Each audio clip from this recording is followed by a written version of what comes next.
ne néglige personne. Il était une fois, dans un village reculé au cœur de la savane, un petit animal discret, souvent ignoré par les autres, le caméléon. Pendant que le lion rugissait, que l'éléphant imposait sa force, que le singe faisait rire tout le monde avec ses pitreries, le caméléon passait inaperçu, lent, silencieux, changeant de couleur pour se fondre dans le décor. Mais ce caméléon-là n'était pas ordinaire.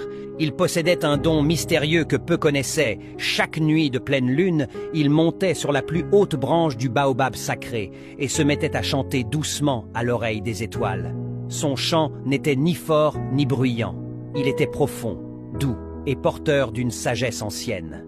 Un soir, alors que la sécheresse s'éternisait et que les animaux se disputaient les dernières gouttes d'eau, la panthère orgueilleuse convoqua une assemblée. « Nous devons choisir un nouveau roi pour guider la savane hors de cette misère, » dit-elle. « Il faut un chef fort, rapide et redouté. Pas un être lent comme ce caméléon inutile. » Tous approuvèrent, sauf la vieille tortue, qui demanda calmement « Pourquoi ne pas écouter chaque voix, même celle du plus petit ?»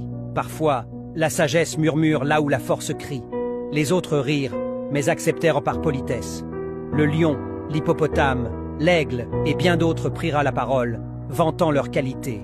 Le caméléon, lui, resta silencieux, les yeux mi-clos, observant. Quand son tour arriva, dans une grande savane vivait un lion puissant nommé Baracou, craint et respecté de tous. Sa force était immense, sa voix tonnait comme le tonnerre, et son regard faisait trembler même les plus braves. Mais Baracou avait un grand défaut, il était méchant.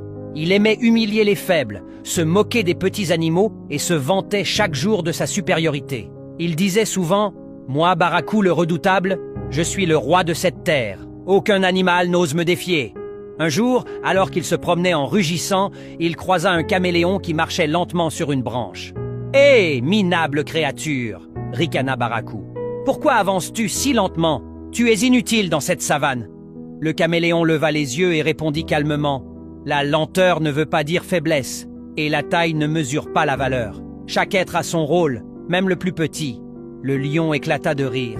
Il marcha lourdement en disant « Tu parles comme un sage, mais tu n'es rien qu'un insecte déguisé. Dégage de ma vue. » Le caméléon ne répondit pas. Il se contenta de sourire et de prier.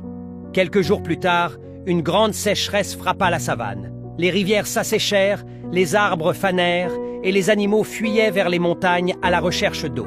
Baracou, sûr de sa force, refusa de partir. Il disait « Je suis le roi, l'eau viendra à moi ».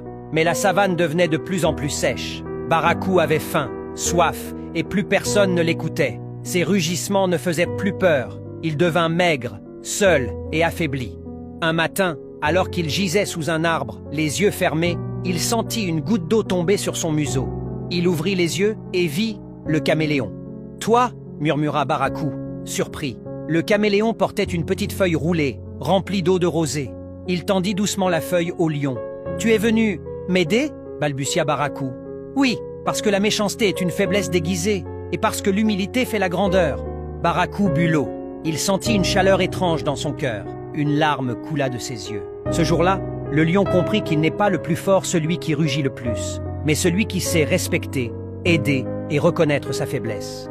Depuis ce jour, Baracou devint un roi humble. Il écoutait les petits, protégeait les faibles, et le caméléon devint son conseiller et son ami. Celui qui se croit au-dessus de tous finit souvent seul. Celui qui respecte tous grandit dans le cœur des autres.